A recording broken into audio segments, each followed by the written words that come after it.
Hi friends, welcome to one more mini blog. నిన్న సాయంత్రం మా ఊర్లో వర్షం పడుతుందని మేము చాలా అనుకున్నాం, కానీ అలా ఏం పడలేదు. పడుతుందని అనుకున్నాం. యాక్చువల్గా మా గొర్రెల దొడ్డిలో అయితే గాలికి పట్టంతా తెగిపోయింది. మా గొర్రె పిల్ల అయితే చాలా సంతోషంగా ఎగిరింది. అది ఏం వచ్చినా మాకంటే మిగిలిపోయి తొందరగా అదే వచ్చేసింది. చూడడానికి మేము వెళ్తుంటే చూడండి అది ఎలా వస్తుందో మాతో పాటు పైకి. మా పిల్లలతో పాటు ఫస్ట్ మాకంటే అదే తొందరగా ఫాస్ట్గా వెళ్ళిపోతుంది. ఆ గాలిని చూద్దామని మేము వెళ్ళినాము. అప్పటికే అది ఎంత ఫాస్ట్గా వెళ్ళిపోతుందంటే అంత ఫాస్ట్గా వెళ్ళిపోతుంది.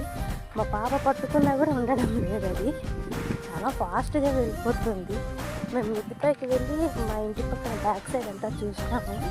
గాలికి కళ్ళల్లో దుమ్మంతా అయితే పడిపోతుంది. మా పిల్లలు చూడండి ఎలా అరుస్తున్నారు. వాళ్ళ సంతోషానికి హద్దులే లేవన్నట్లుగా.